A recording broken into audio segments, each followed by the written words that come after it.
Senior Zirakpur के video lecture series में आपका स्वागत है। आज हम class 10 mathematics assertion and reasoning का पार्ट 3 करेंगे।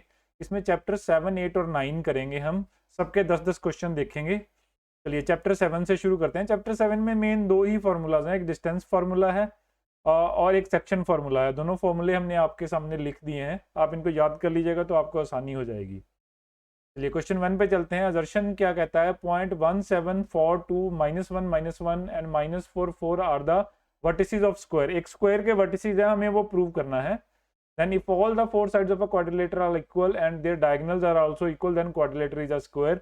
रीजन बिल्कुल सही है, हमने फिगर बना के भी दिखाया है। स्क्वायर की चारों साइड्स बराबर होती हैं और उनके डायगोनल भी बराबर होते हैं और उनके डायगोनल 90 डिग्री पे भी क्रॉस करते हैं। तो हम क्या करेंगे, check the all sides of the, हमें पहले ये चेक करना है कि सारी साइड बराबर हैं और डायगोनल्स भी बराबर हैं। अगर हम साइड्स पे डिस्टेंस फार्मूला लगाएंगे, ए बी बी सी सी ए और डी ए पे फार्मूला लगाएंगे तो हम कैलकुलेट करेंगे, सबकी वैल्यू तो √34 आ रही है।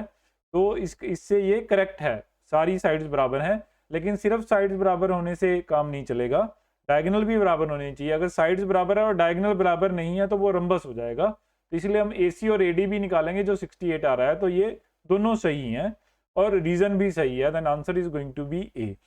जो भी आंसर है, हम नीचे ABCD ऑप्शंस कैसे लगाए जाते हैं असर्शन रीजनिंग में, वो हमने पहले पार्ट में भी एक्सप्लेन कर दिया और यहाँ नीचे भी लिखे हुए हैं। क्विक रेफरेंस के लिए आप नीचे से पढ़ के असर्शन एंड रीजनिंग लगा सकते हैं। क्वेश्चन 2, असर्शन है the distance between point 0, 0 and 43 is 5। देखिए हम डिस्टेंस फॉर्मूला लगाएंगे इस पे। The distance between origin of a point is x, y is equal to x² + y²। अब देखिए डिस्टेंस फॉर्मूला लगाइए। डिस्टेंस फॉर्मूला में x1 और y1 की वैल्यू 0 हो जाएगी।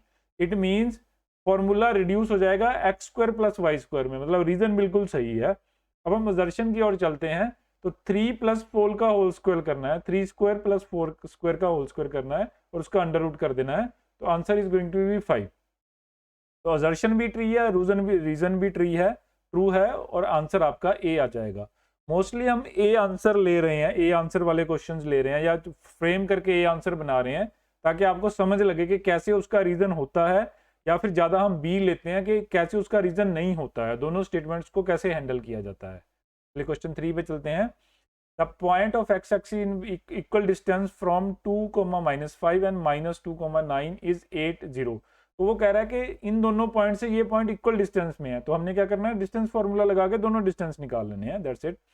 The points lie on y axis is always of a form of 0, y। अगर कोई पॉइंट y एक्सिस पे लाई करता है तो उसका x एक्सिस 0 हो जाता है। तो अगर कोई पॉइंट x एक्सिस पे लाई करता है तो उसका y 0 हो जाता है। तो रीजन बिल्कुल सही है। अगर y एक्सिस पे लाई कर रहा है तो x उसका 0 हो जाएगा, तो वो जो है y एक्सिस के ऊपर लाई कर रहा है। चलिए अब इस पे डिस्टेंस फार्मूला लगा लेते हैं। तो डिस्टेंस फार्मूला लगाएंगे तो हम कैलकुलेट करेंगे कि a ट्रू है, दोनों से सेम डिस्टेंस पे आ रहा है, आर भी ट्रू है, लेकिन ये उसका एक्सप्लेनेशन नहीं है। इसमें एक्सप्लेनेशन की कोई बात नहीं की। फर्स्ट में इक्वल डिस्टेंस की बात कर रहा है, रीजन ऑल दो ट्रू है लेकिन उसमें इक्वल डिस्टेंस की कोई बात नहीं कर रहा।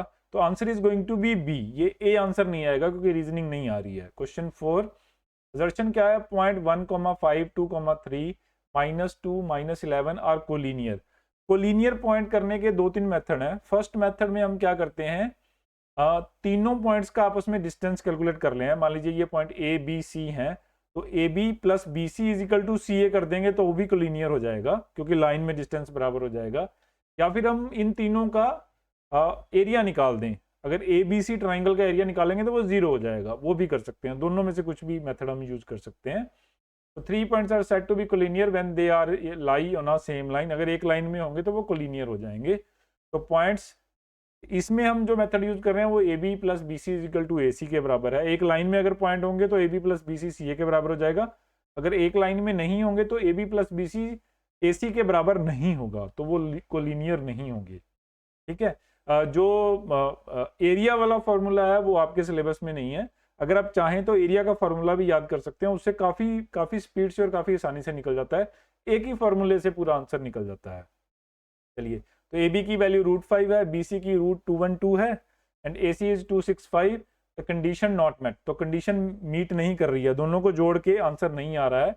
तो ए फॉल्स हो गया, ए फॉल्स हो जाता है तो डायरेक्टली आंसर डी हो जाता है, answer is D, all the reason सही है। Question 5, assertion A, if pxy is equal distance from point A and point B, then x minus y is equal to 0। सिर्फ फॉर्मूला पुट करना है हमने, formula put करेंगे तो हमें answer मिल जाएगा।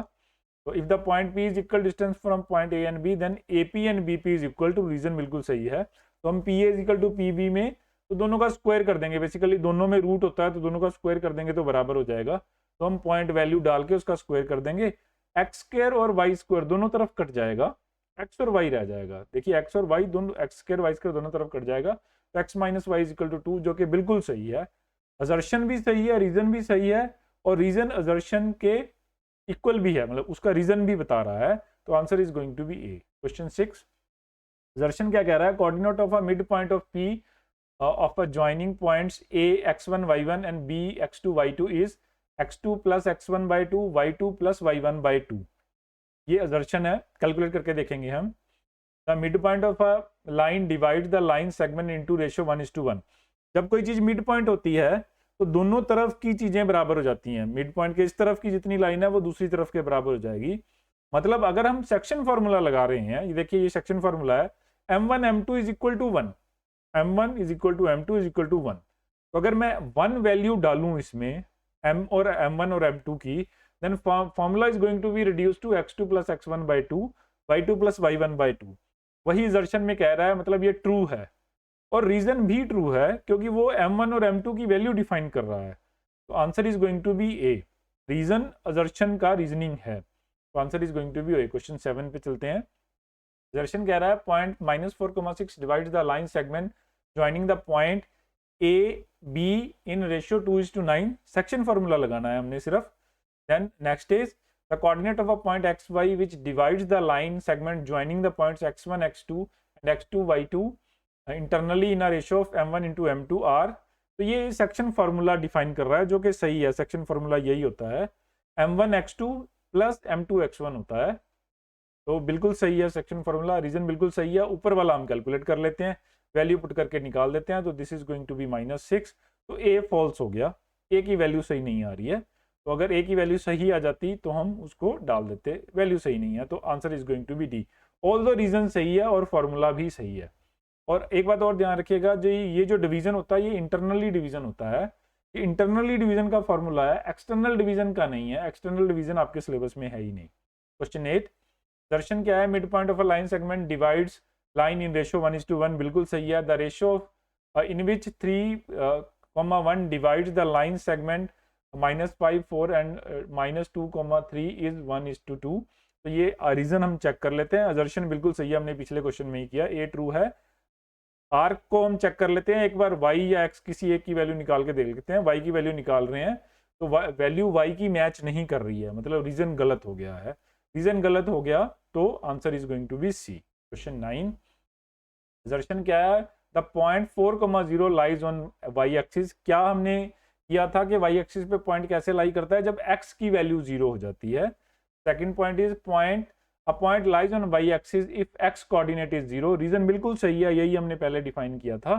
तो असर्शन इस केस में गलत है, सॉरी इसमें मिस्टेक हो गया है।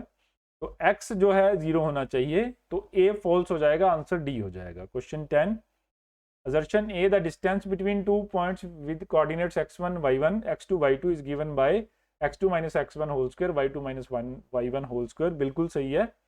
Answer is, reason is the formula applies to 2 points of on a coordinate plane। Reason भी सही है, दोनों ट्रू हैं और एक दूसरे के एक्सप्लेनेशन भी हैं। ये 2D स्पेस में फॉर्मूला एप्लीकेबल रहता है, अगर आप 2D स्पेस में काम कर रहे हैं तो ये फॉर्मूला सही रहेगा। चलिए हमने 10 क्वेश्चन कोऑर्डिनेट ज्योमेट्री के कर लिए हैं। अब हम ट्रिग्नोमेट्री के, इंट्रोडक्शन टू ट्रिग्नोमेट्री के 10 क्वेश्चन करते हैं चैप्टर 8 के। Question 1, in the right angle triangle the sine of acute angle is always less than its cosine. Check कर लेंगे हम। उसके बाद क्या बोल रहा है, sine is opposite side divided by the hypotenuse and the cosine is adjacent side divided by the hypotenuse. बिल्कुल सही है। साइन जो होता है परपेंडिकुलर अपॉन हाइपोटेनियस होता है, तो उसका मतलब परपेंडिकुलर कौन सी लाइन होती है, जो एंगल के सामने वाली लाइन है, तो वही वो कह रहा है। In the right angle triangle the opposite side is always smaller than the hypotenuse. चलिए एक बार देखते हैं। ए फॉल्स है क्योंकि ये स्टेटमेंट गलत है। साइन एक्यूट एंगल का नहीं होता है, कोई भी एंगल हो सकता है, ठीक है, तो ये गलत हो जाएगा। तो आर ट्रू हो जाएगा, तो आंसर डी हो जाएगा। Question 2, the sum of sine square and cos square is always equal to 1। ये पता है हमें, आइडेंटिटी होती है। आप डायरेक्टली, आपको सॉल्व करने की जरूरत नहीं है, आप डायरेक्टली आइडेंटिटी यूज कर सकते हैं। अगर आपको सॉल्व करना हो तो आप साइन की वैल्यू पी बाई एच डाल दीजिए, कॉस की वैल्यू बी बाई एच डाल दीजिए, फिर दोनों को सॉल्व कर दीजिए, आपकी वैल्यू 1 आ जाएगी। एक स्टेप में ही निकल जाएगा। साइन पी बाई एच होता है, कॉस बी बाई एच होता है। चलिए रीजन देखते हैं। This relation holds true for all angles of theta. बिल्कुल सही है, ये सारे एंगल्स ऑफ थीटा के लिए ये एप्लीकेबल रहता है। तो ए भी ट्रू है, आर भी ट्रू है, लेकिन वो आइडेंटिटी के बारे में कुछ नहीं बता रहा रीजन में। वो आइडेंटिटी के बारे में नहीं बता रहा, वो आइडेंटिटी के साथ कोई एडिशनल इंफॉर्मेशन ऐड कर रहा है। इस कारण से इसका आंसर बी आएगा। अगर वो आइडेंटिटी के बारे में कुछ बोलता तब हम आंसर ए लगाते, लेकिन उसने आइडेंटिटी के बारे में कुछ नहीं बोला। मतलब ये एक के बराबर क्यों है, इसके बारे में कुछ नहीं बोला। Question 3, the value of tan theta is 0 when theta is 0। ये हमें याद करनी पड़ेगी। जब भी थीटा की वैल्यू 0 होगी तो 0 हो जाता है। रीजन क्या है? In the tangent formula tan theta is equal to sine upon cos, तो sine of 0 is 1 and any other number divided by itself is 0। तो क्या हो जाएगा? ए ट्रू हो जाएगा, आर भी ट्रू है, क्योंकि तो tan की वैल्यू साइन अपॉन कॉस होती है। तो answer is going to be A. Question 4, दर्शन क्या है? The value of cos 30 is equal to sine 30। आपको cos 30 और sin 30 की वैल्यू याद करनी पड़ेगी। cos 30 और sin 60 की, तो ये दोनों बराबर होते हैं। Trigonometric ratios are interrelated through various identities. ये भी बिल्कुल सही है कि काफ़ी सारी ट्रिग्नोमेट्रिक आइडेंटिटीज एक दूसरे से किसी तरीके से रिलेटेड होती हैं, ठीक है। तो ए भी ट्रू है, आर भी ट्रू है, लेकिन एक्सप्लेनेशन नहीं दी cos 30 और sin 60 बराबर क्यों है, इसके बारे में उसने कुछ नहीं बोला। तो आंसर बी होगा, ए नहीं होगा। क्वेश्चन 5, दर्शन क्या है? If x is equal to 2 sine square theta and y is equal to 2 cos square theta plus 1, then the value of x plus y is equal to 3। तो हमने सिंपली x प्लस y कर लेना है, x plus y करके उसको solve कर लेना है। करते हैं सॉल्व। रीजन क्या है? For any value of theta sine square plus cos square theta is equal to 1। ये ट्रू है क्योंकि ये आइडेंटिटी है। अब ये देखेंगे कि क्या ये आइडेंटिटी हमें असर्शन सॉल्व करने में मदद करती है। अगर करती है तो आंसर ए हो जाएगा और असर्शन सही हुआ। अगर नहीं करती तो आंसर बी हो जाएगा। चलिए चेक करते हैं। तो x plus y 2 sine square plus 2 cos square plus 1। अब यहाँ हम आइडेंटिटी यूज करेंगे, 2 प्लस 1 इज इक्वल टू 3 हो जाएगा। ये इक्वल टू है, प्लस नहीं है। तो a is true and r is 2, लेकिन एक्सप्लेनेशन भी है, तो answer is going to be a। Question 6, sine is product of sine and a। False है ये, साइन और a का प्रोडक्ट नहीं होता है। a वैल्यू को साइंस में हम डिफाइन करते हैं, तो असर्शन गलत हो गया है। रीजन देख लेते हैं। The value of sine theta increases with as the theta increases. ये बिल्कुल सही है, ये भी आप याद कर सकते हैं। साइन की वैल्यू 0 से 90 इंक्रीज करती है, साइन 0 से 1 जाता है। कॉस की वैल्यू 0 से 90 डिक्रीज करती है, कॉस 0 1 होता है, कॉस 90 0 होता है। तो आप इस तरीके से भी अपनी वैल्यूज को, साइन और कॉस की वैल्यूज को याद कर सकते हैं। तो ए फॉल्स हो गया इसमें, तो answer is directly going to be D. ये गलत लिखा है, answer is going to be D. Question 7, assertion A, if cos A plus cos square A is equal to 1, then sin square A plus sin raised to power 4A is equal to 1। ये हम calculate करके देखेंगे। Reason क्या है? sin square plus cos square is 1 for any value of A। Reason सही है। अगर ये आइडेंटिटी हम A को सॉल्व करने के लिए यूज करेंगे तो वो उसका रीजन हो जाएगा। चलिए चेक करते हैं। तो कैसे करेंगे? cos A plus cos square is equal to 1 ये दिया हुआ है, तो cos A को एक तरफ रखेंगे, 1 minus sine square cos square A कर लेंगे, तो 1 माइनस कॉस स्क्वायर ए की आइडेंटिटी लग जाएगी। तो this is equal to cos A is equal to sine square A. तो इसकी वैल्यू हम पुट कर देंगे, तो it is going to be cos square A plus cos A is equal to 1। Hence A is true, A true हो गया, लेकिन हमने रीजन को यूज किया है उसमें, तो आर भी ट्रू है और हमने यूज भी किया है, तो answer is going to be A. Question 8, assertion क्या है? Cot A is not defined for value of A. ये सही है। Sine is equal to cos for all values of theta, दोनों सही है, लेकिन उसने पहले क्वेश्चन में कहीं भी कॉट की बात नहीं की है। ए भी ट्रू है, आर फॉल्स है, सॉरी आर इज फॉल्स, क्योंकि साइन और कॉस दोनों बराबर नहीं होते हैं। जब आर फॉल्स हो जाएगा तो answer is directly going to be C, तो सी आंसर हो जाएगा। क्वेश्चन 9, असर्शन क्या है? tan x is negative when sin x and cos x have opposite sign. देखिए जो tan होता है that is equal to sine upon cos। अगर एक पॉजिटिव होगा एक नेगेटिव होगा तो tan की वैल्यू नेगेटिव हो जाएगी। तो असर्शन बिल्कुल सही है। Sine tan theta is equal to sine theta upon cos theta. अगर दोनों में से एक नेगेटिव है तो tan नेगेटिव हो जाएगा। रीजन में वो क्या कर रहा है, tan is the ratio of sine and cosine, बिल्कुल सही, and it's negative when sine and cosine have opposite sign, बिल्कुल सही है। एक दूसरे को डिफाइन भी कर रहे हैं, तो answer is going to be A. Question 10, दर्शन क्या है, sine x can be greater than 1 for some values of x. बिल्कुल गलत है, साइन की वैल्यू -1 टू +1 वेरी करती है। आपके केस में आप 0 to 1 कर सकते हैं, तो 0 to 1 वेरी करती है, तो एक से ज्यादा नहीं हो सकती साइन की वैल्यू। रीजनिंग में sine as a function oscillate between -1 to 1, 0 to 90 में 0 to 1 ऑसिलेट करता है, लेकिन 360 में -1 to 1 ऑसिलेट करता है। तो answer is going to be A, false हो जाएगा, तो answer is going to be D. Otherwise sine की वैल्यू -1 से +1 ऑसिलेट करती है, कॉस की वैल्यू भी -1 से +1 ऑसिलेट करती है, ठीक है, लेकिन 0 to 90 में 0 और 1 के बीच में, 0 to 1 के बीच में ऑसिलेट करती है, क्योंकि दोनों ही पॉजिटिव होते हैं। चलिए, हमने 10 क्वेश्चन ये इंट्रोडक्शन टू ट्रिग्नोमेट्री के कर लिए हैं। अब कुछ एप्लीकेशंस देखते हैं। मोस्टली जो आपके सिलेबस में एप्लीकेशंस हैं वो शैडोज, डिप्रेशन और एंगल ऑफ डिप्रेशन वाली हैं, तो हम उन्हीं के ऊपर ज़्यादा फोकस करेंगे। चलिए क्वेश्चन 1 करते हैं। असर्शन में वो कह रहा है triangle ABC right angle at B, B पे राइट एंगल बना दिया, ए बी 24 है, बी सी 7 है, द वैल्यू ऑफ tan सी की वैल्यू हमें निकालनी है। चलिए कैलकुलेट करेंगे। tan c is equal to A B upon A C, बिल्कुल सही है, tan theta perpendicular upon base होता है, तो tan सी एंगल है, सी के सामने वाली साइड ए बी वो परपेंडिकुलर होगी और नीचे वाला बेस हो गया, तो A B upon A C same value वो वहां पे यूज कर रहा है, तो tan c is equal to A B upon B C and 24/7, जो कि ट्रू है, ए ट्रू हो गया, आर भी ट्रू हो गया, रीजन भी हो गया, तो answer is going to be A. Question 2 करते हैं। दर्शन में क्या कह रहा है, the angle of elevation of sun above the perpendicular line decreases then the shadow of the tower increases. चलिए इसको कैलकुलेट करेंगे। It is due to decrease in slope of the line of the side, तो A true है, जैसे जैसे सन नीचे आता है तो आपकी शैडो बड़ी होनी शुरू हो जाती है, ठीक है, आर भी ट्रू है और दोनों एक दूसरे के एक्सप्लेनेशन भी है, तो answer is going to be A. Question 3, assertion है when we move towards the object angle of elevation decreases, तो एलिवेशन का एंगल डिक्रीज हो जाता है। चलिए चेक करेंगे इसको। As we move forward the object it subtends the large angle of the eye than the before. दोनों contradictory statement है, एक में एंगल बढ़ा रहा है, एक में एंगल कम कर रहा है, लेकिन ए फॉल्स है और आर ट्रू है, तो answer is going to be D. जब भी ए फॉल्स हो जाएगा आंसर डायरेक्टली ही डी आ जाएगा। चलिए क्वेश्चन 4 पे चलते हैं। Assertion in the figure BC is 20, BC 20 है, then the hypotenuse AC is 20√2, तो हम इसको कैलकुलेट करके देखेंगे। For any acute angle theta cos theta is equal to base upon hypotenuse, cos theta की वैल्यू ठीक है, बेस अपॉन हाइपोटेनियस है। अब हमने ये देखना है कि जो हम कैलकुलेट कर रहे हैं उसमें हमने cos की वैल्यू को यूज किया है, अगर हम यूज करेंगे तो, और ए सही भी है, तो असर्शन और रीजनिंग बराबर हो जाएगी और आंसर ए आ जाएगा। चलिए कैलकुलेट करते हैं। तो हम cos को यूज कर रहे हैं, cos 45 is BC upon AC, और cos जो होता है 1/√2 हो जाता है, √2 पर चला जाएगा, 20√2 बिल्कुल सही है, और हमने रीजन वाली ही स्टेटमेंट को यूज किया है, तो आंसर ए हो जाएगा, ए और आर दोनों ट्रू है। क्वेश्चन 5, असर्शन में बोलते हैं if the length of a shadow of a vertical pole is equal to its side then the angle of elevation is 45। चलिए इसको कैलकुलेट करेंगे। वो बोल रहा है कि हाइट और शेडो दोनों बराबर हो गए हैं।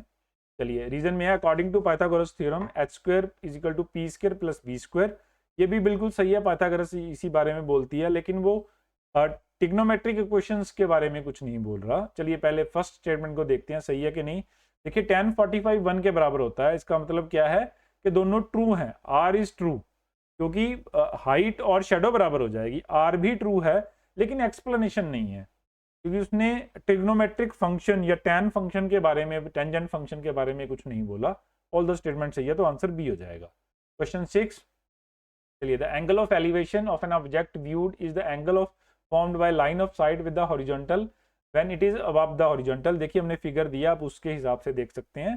The angle of depression is an object viewed when the angle is formed by line of site when the horizontal is below the horizontal. तो हमने दोनों की फिगर बना दी है, तो आप दोनों स्टेटमेंट चेक कर सकते हैं, दोनों ट्रू हैं, लेकिन फर्स्ट में वो एंगल ऑफ एलिवेशन की बात कर रहा है, लेकिन रीजन में कोई एंगल ऑफ एलिवेशन की बात नहीं कर रहा, तो वो उसका एक्सप्लेनेशन नहीं होगा, तो आंसर बी आएगा। क्वेश्चन 7, असर्शन में the angle of elevation of a sun is 30 degree when the shadow of the pole meters high is √3h। H meter is √3 H long, इसको कैलकुलेट करके देख लेंगे हम। रीजन में वो क्या कर रहा है, triangle ABC tan theta is equal to 1/√3, tan theta is equal to 3, tan 30 की वैल्यू चेक करेंगे हम। चलिए, tan theta is equal to h/√3 1/3 यानी कि 30 डिग्री। सही है, हम रीजन को ही यूज कर रहे हैं, ए भी ट्रू है, आर भी ट्रू है और रीजन भी है, तो आंसर ए हो जाएगा। क्वेश्चन 8 में देखते हैं क्या कह रहा है। Tower stands vertically on the ground from a point on the other side which is 15 meter away from the pit. देखिए फिगर में दिखाया गया है, BC की वैल्यू 15 है।